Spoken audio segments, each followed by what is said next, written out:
My name is Zoe. I'm 25 years old, and I work as a junior graphic designer. For the last 6 months, I've worked every hour of overtime I could get. I've saved every penny. I'm the responsible one in my family, the planner. And I was finally ready to buy my first condo. I was on my laptop, finalizing the financial forms for my mortgage pre-approval. The last step was checking the balance on the college fund my grandfather set up for me. I logged in. I was expecting to see $80,000. The balance was zero. Ling Mei Yen. I confronted my parents. My mother, Janet, didn't even look ashamed. She admitted it. They had drained the entire account and given it all to my 8-year-old brother, Liam. Her justification? The words that still echo in my head? Liam needed it more. My stomach dropped. The room went cold. My responsibility was my punishment. His recklessness was his reward. But before I could even process the theft, they had the audacity to ask me for more money. What do you do when the people who were supposed to protect you become the ones you need protection from? Let me know your thoughts in the comments, and hit subscribe if you want to hear the rest of this story. To understand how they could do this, you have to understand the system my parents built. It all started years ago, with an act of incredible kindness from my grandfather, William. He's a retired lawyer, a man who believes in rules, in fairness, and in setting up the next generation for success. When my brother Liam and I were kids, he set up trust funds for both of us. But he was smart. He knew my parents. He didn't just hand them a check. He structured them as UGMA accounts, that stands for Uniform Gifts to Minors Act. He explained it to me once, years ago. He wanted me to be financially literate. He said, "Zoe, this is your money, not your parents'. The moment you turn 21, it is legally 100% yours." It wasn't a family piggy bank. It wasn't my parents' emergency fund. It was my future. He did the exact same thing for my brother, Liam.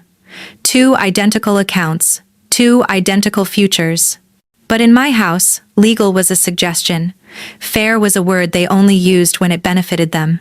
Liam is 3 years older than me, and in our family, those 3 years might as well have been a different universe. He was the golden child. I was the scapegoat. If Liam forgot his homework, my mother would drive it to the school for him. If I forgot mine, it was a life lesson about responsibility. If Liam got a C on a test, my parents would argue with the teacher. If I got a B, they'd ask me why it wasn't an A. If Liam maxed out a credit card, my dad would sigh, call it a learning experience, and pay it off. If I asked for $20 for a school trip, I'd get a lecture on budgeting. So, I learned. I learned to be invisible. I learned to be self-sufficient. I got good grades, not for them, but for me.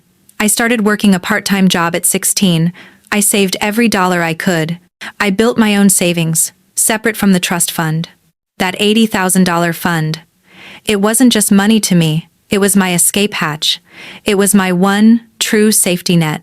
It was the proof that someone, my grandfather, believed in me. It was my path to that condo. My path to a life I built myself, free from their judgment. Liam didn't plan. Liam didn't save. Liam had ideas. He bounced from one big idea to the next, a whirlwind of entitled energy. There was the drop-shipping empire, the custom sneaker business. Each one required a small investment from my parents. Each one failed, spectacularly, within months. And every single time, my parents were there to fund the failure, to cushion the blow. He never had to face a single consequence. I used to watch this, furious, but I kept my mouth shut. It was their money, right? That's what I told myself. It was their money to waste. I just never, ever imagined they'd eventually use my money to do it. So, I'm standing in the living room. My laptop is in my hands, the screen still showing that impossible, sickening zero. $80,000, I said. My voice was shaking. My account, where is it? At first, they tried to deflect. What are you talking about? Don't be dramatic. But I just held up the laptop, the $0. And then, the full story came out. The real story. It turns out that about a year ago, my brother Liam had his latest genius idea. He was 27 at the time, and he decided he was going to be a tech mogul. He called it a startup, but from what I gathered, it wasn't a real company. There was no business plan, there was no product. It was a shady crypto scheme. The kind of get-rich-quick nonsense you see in spam emails, promising ridiculous returns. It had all the buzzwords: NFTs, blockchain, decentralization. It was a house of cards, and my brother thought he was going to be king. He, of course, had no money. He never has. So he went to my parents, and he didn't just ask for a few thousand to get started. He asked for $80,000, the exact amount sitting in my trust fund. Think about that. He knew about my fund. He must have. And what did my parents do? Did they tell their 7-year-old son to get a real job? Did they tell him that his shady crypto scheme was a delusional fantasy? Did they, God forbid, tell him no? No. They looked at his entitlement. And then they looked at my future. My condo. My security. And they decided his fantasy was more important. They went to the bank. Together, they lied to the bank, claimed it was for my education or something. I still don't know the exact details, and they illegally withdrew every single cent from my UGMA account. An account that had been my legal property for 4 years. They committed a crime. For him, they transferred the $80,000 to Liam, my entire future, handed over in a single wire transfer. And the worst part? The sickest, most predictable part of this whole nightmare? Liam lost all of it. Every single dollar. The startup collapsed. The crypto scheme was a scam. It all evaporated. My $80,000 gone in a matter of weeks, burned up to fuel my brother's ego. And for an entire year, my parents looked me in the eye. They asked me about work. They came over for my birthday. They smiled and nodded when I talked about saving for my condo. All of them. My mother, my father, my brother. They all knew. They all kept the secret. They watched me meticulously saving every dollar from my paycheck, knowing that the foundation I thought I had was already gone. The betrayal wasn't just the theft. It was the year-long lie. It was watching me work toward a goal they knew they had already made impossible. I was shaking. I wasn't just angry. I was vibrating. The laptop felt impossibly heavy in my hands. I finally understood. The lost crypto.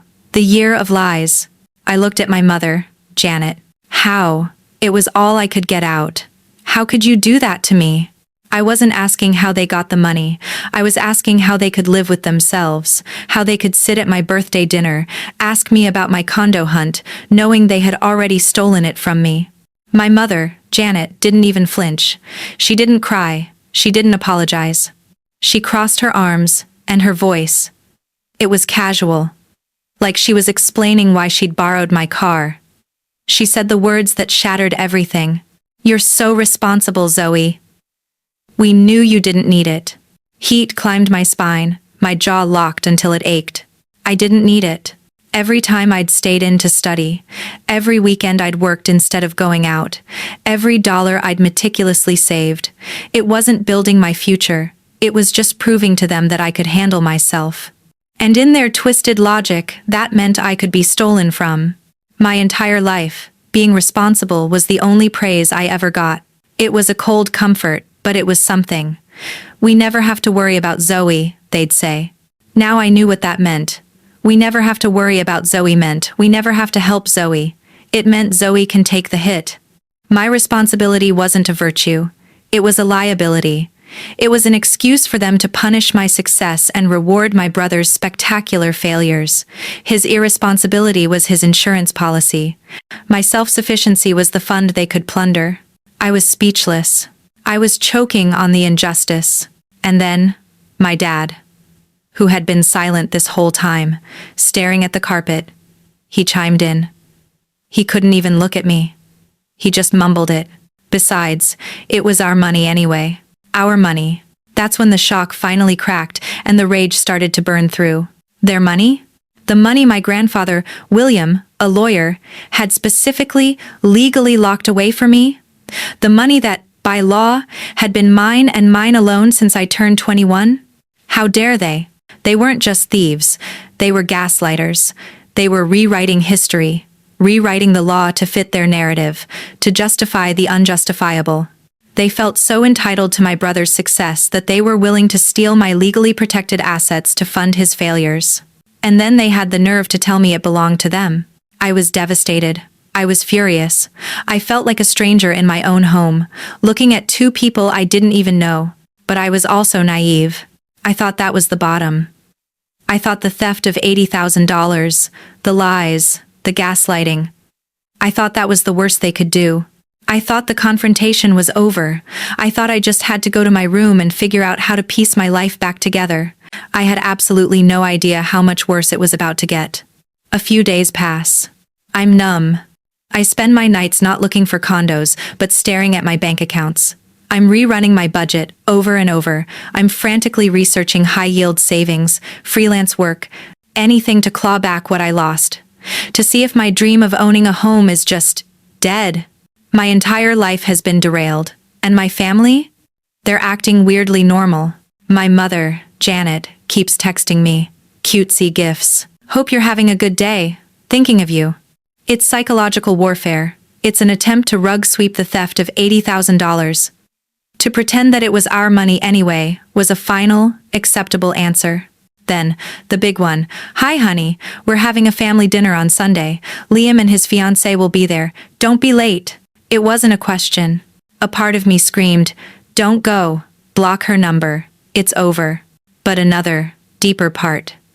That conditioned, scapegoat part. I just couldn't believe it. I thought, maybe this is the apology. Maybe this is where they sit me down and explain how they're going to fix it. I was such a fool. I walk in on Sunday, and the air is thick. It feels like glue. I can barely breathe. The set piece is perfect. The smell of roast beef is in the air. Liam's new fiancée is there, and she is lovely, genuinely sweet. She's completely oblivious, showing me her engagement ring, which glitters under the dining room light. I feel sick for her. She has no idea what kind of family she's marrying into. Liam is beaming, playing the role of the successful, happy man of the hour. He's magnanimous. He asks me about my work. I just sit there, pushing food around my plate. The sound of my fork scraping the china sounds like a scream, the clinking of their wine glasses. It's like glass breaking in my ears. I can smell the fiancé's perfume, something sweet and cloying mixing with the smell of the meat. My mother, Janet, is smiling. That bright, brittle hostess smile. So, Liam, she says, tell Zoe about the venue you two picked out. They gush. It's a country club. It's beautiful. It's expensive. I just nod. I say, that's great. My voice sounds like it's coming from someone else. I feel a dull headache throb behind my eyes. I know this isn't a normal dinner. This is a performance. And then, the pivot. My mother turns that smile on me. It doesn't reach her eyes. They're cold, calculating. Zoe, honey, she says, her voice all syrupy. Now that we're all here, we were hoping you could help out. I look up. Help out? You know, she waves her hand. For the wedding, we were hoping you would chip in. I just stared at her. Chip in. The phrase echoed in my skull. Chip in. Like it's a pizza. Like it's a shared cab. Like she and my father didn't just reach into my life, hollow out my entire financial future, and hand it to the man sitting right next to me, who lost it all. I must be hallucinating. This can't be real. I look around the table. My dad is suddenly fascinated by his mashed potatoes. Liam is just smiling. That same empty, golden child smile. He knows. He knows they stole from me, and he's letting this happen. Janet must have seen the murder in my eyes, because she laughs. A small, tight, nervous sound. Don't look so serious, Zoe. We were just thinking. You know, as your brother's only sister. She leans in, like she's sharing a fun little secret. We were thinking $10,000. $10,000. The sound in the room just stopped. The clinking of silverware, the conversation, everything. Even Liam's fiancée had frozen, her hand halfway to her wine glass. She was looking at my mother, then at me, sensing that something was wrong, but not understanding the sheer, cosmic audacity of what had just been said. They steal $80,000 from me. They give it to my brother, who burns it on a crypto fantasy. They lie to my face for a year while I'm scrimping and saving for my condo. And now, after all that, they want another $10,000 for him, for the wedding. It wasn't just an insult, it was a tax. It was the scapegoat tax. It was the price I had to pay for being responsible. It was the universe telling me, through my mother's smiling face, that my work, my savings, my future would never be my own. It would always be a reserve fund for my brother's whims. The audacity. It was breathtaking. The room was spinning. The smell of the roast beef suddenly made me want to be sick. My heart was pounding so hard I could feel it in my throat, hot and tight.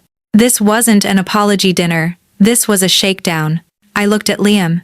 He was just sitting there, smiling that same, vacant, handsome smile. His fiancée was admiring her ring again, the tension broken for her, if not for me. They know. They all know what they did. My mother, my father, my brother. They sat around a table, planned this. They decided that the best way to handle the $80,000 theft was to demand $10,000 more. This wasn't a request. It was an ambush. They were testing me. They were seeing if my spine had been completely removed, or if there was anything left they hadn't taken. My mother, Janet, was still watching me. That smile was gone. Her face had hardened. She saw my silence not as shock, but as defiance. Her voice got that sharp, warning edge, the one she used right before she'd send me to my room. "Zoe," she said, "don't be like that. It's the least you can do to support your brother." The least I can do? The words were out before I could stop them. They were quiet, but they were cold. They cut through the warm air of the dining room. "Excuse me?" Janet said. I finally found my voice. I put my fork down. The sound was loud in the silence. "No." They all stared. My father, who hadn't looked up from his plate in 10 minutes, finally looked up. His eyes were wide. Liam's smile faltered. "What did you say?" my mother snapped. I stood up.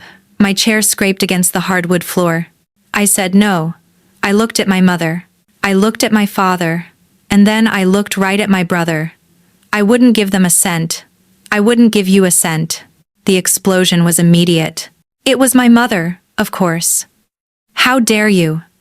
The yelling. The accusations. "After everything we've done for you, what have you done for me?" I shot back, my voice rising. "What, besides stealing $80,000 from me?" Liam's fiancée gasped. Her head snapped toward Liam. "What? What $80,000? Janet roared. "You are selfish. You are an ungrateful child. But we are family. Family doesn't steal from each other." I grabbed my bag. I was walking out, my hands shaking so badly I could barely find the doorknob. The yelling followed me down the hall. Guilt-tripping. Shame. Before I even got to my car, my phone started to buzz. And buzz. And buzz. I looked at the screen. Texts from my mother. Missed calls from my dad. A new text from an aunt. Then another aunt. They were blowing up my phone. They were mobilizing the troops. I wasn't just the ungrateful daughter. I was the family traitor. I didn't even make it home. I pulled my car over onto a dark side street, a few blocks away from their house. I just sat there, the engine ticking, my hands locked on the steering wheel, shaking so hard I couldn't grip it. And my phone was having a seizure. It was lighting up my dashboard, buzzing and buzzing against the plastic console, a constant, angry vibration. Buzz, buzz, buzz. It was an avalanche. My mother, Janet. "How dare you embarrass me in front of Liam's fiancée? You are an ungrateful child." My father. "You need to come back and apologize. This is not how we raised you." A text from an aunt I haven't spoken to in 6 months. "Zoe, your mother is heartbroken. You need to be the bigger person and support your brother." Selfish, ungrateful, cold, divisive. They were all there. The entire family script, deployed in minutes. The words blurred together. A digital chorus of voices all saying the same thing. "You are wrong. You are selfish. Give in." I sat there, watching the screen light up with their poison, and a strange thing happened. The anger from the dining room. It was gone. The panic was gone. It was just ice. I felt nothing. just a cold, hard, perfect clarity. They didn't just steal from me. They tried to break me. This dinner, this $10,000 demand. It was a power play, a loyalty test I was meant to fail. They were trying to see how much I would take before I shattered. They honestly believed I was their personal ATM, the emergency fund for the golden child. They thought I would just sit there, take the abuse, and write the check. They thought I would roll over. They were wrong. My thumb, no longer shaking, hovered over the screen. All those notifications, all those demands for my time, my money, my soul. I went into my contacts. My mother, Janet, block. My father, block. Liam, block. My aunt, block. The silence was sudden. It was wonderful. I took one deep, clean breath, and I made one call, the only call that mattered, to the one person who had ever actually protected me. My grandfather, William. He picked up on the second ring. "Zoe, you sound off. What's wrong?" And I told him. Everything. The $80,000, the $0 balance on the trust, the shady crypto scheme, the year of lies, and then the dinner. The ambush. The $10,000 demand. I was barely choking out the words, choking on something that wasn't sadness, but just pure, distilled rage. He was silent. It was a heavy, terrifying, professional silence. I could almost hear the lawyer in him processing, building a case. "Zoe." His voice was different. It was cold. It wasn't my grandpa anymore. It was William, the retired attorney. They didn't borrow it. They didn't take it. He paused, and the next words snapped my fractured spine back into place. "This is theft, plain and simple." Hearing him say it, it was validation. It was oxygen. I wasn't crazy. I wasn't selfish. I was a victim. "That account I set up," he continued, his voice like flint, "was a UGMA. The money was legally, indisputably yours the day you turned 21. What they did isn't a family dispute. It's fraud." My heart hammered. What do I do?" "You don't do anything," he said, his voice grim. "I'm calling them, right now. And I am going to explain, in no uncertain terms, the legal consequences of their actions." We hung up. I knew he would handle them, but that wasn't enough. They had violated my future. I had to protect my present. I didn't wait. The next morning, I was at a new bank. A bank my family had never heard of, in a town they never visit. I sat across from a kind-looking banker, my heart pounding in my throat. My hands were steady now. "I need to open a new checking and savings account. And I need to transfer every single penny from my old bank. Right now." I watched the screen as she did it. My personal savings, my paycheck, every dollar I had left in the world. It felt like moving lifeboats off a sinking ship. With every form I signed, I felt a chain break. The transfer completed. I walked out of that bank, clutching my new, plain, safe debit card. I got in my car. I took the old debit card, the one my mother was a co-signer on from when I was 16. I took the scissors from my glove compartment, and I cut it into a dozen pieces. It was over. No more texts, no more access. I was going full no contact. My grandfather, William, is a man of his word. He didn't wait. He called my parents that night. He didn't yell. He didn't plead. He was a lawyer again. He explained, in the calmest, most terrifying terms, that what they had done was not a family matter. He explained what a UGMA account was. He explained that the moment I turned 21, that money was mine, and their withdrawal was a criminal act. He used the words financial fraud and theft. He told them he had every document, every bank statement. He explained that if they didn't find a way to fix this, his next call would be to the police, and then to a lawyer to file a civil suit on my behalf. He wasn't bluffing, and they knew it. The fallout was immediate. My phone, which I had unblocked just to see what would happen, had gone completely silent. The angry, harassing texts stopped. The barrage of calls from flying monkey relatives vanished. I got one garbled, panicked voicemail from my mother, Janet. It wasn't an apology. It was a hysterical ramble. "You'd do this to your own mother? You'd send us to jail? William is threatening us. You have to call him off. I deleted it. I heard from a cousin, one of the few not involved, a week later. My parents, in her words, were panicking. They were scrambling. They were realizing that their golden child's $80,000 crypto fantasy and $10,000 wedding demand had just put their own retirement in jeopardy. They were caught. Liam's $10,000 wedding fund? Gone. Their ability to coast into retirement on the back of my responsibility? Gone. The power they held over me, that unspoken threat of, but we're family? It was shattered. I went full no contact. I didn't take another call. I didn't answer a text. I blocked them all. For good. That first week was strange. My apartment was quiet. For the first time in my life, my phone was just a piece of glass. It wasn't a ticking bomb. There was no background anxiety, no dreading the next text, the next demand. I woke up on Saturday morning. I made myself coffee. The only sound was the drip of the machine. The apartment smelled like coffee beans, not like the suffocating tension of my parents' dining room. I sat on my couch, in the quiet morning light, and I did something I hadn't done in a while. I opened my new banking app. I looked at the balance. It was just my personal savings. It was a lot less than $80,000. But as I stared at the numbers on the screen, a feeling washed over me that I couldn't name at first. It was peace. The numbers were small, but they were mine. No one could touch them. No one could borrow them for a crypto scheme. No one could demand them for a wedding. The silence wasn't empty. It was full.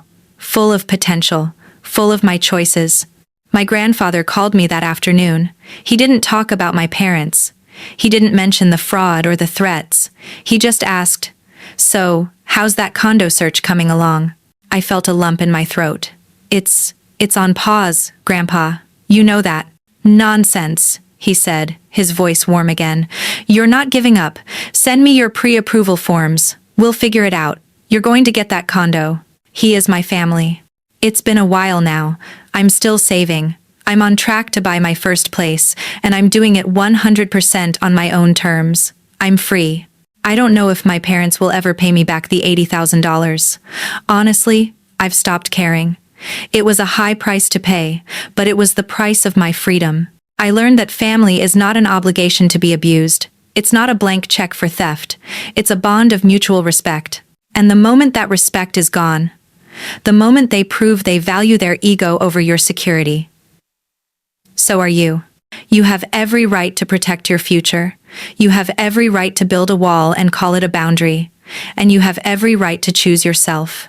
If you've ever had to choose yourself over the family you were given, hit that subscribe button. You are not alone.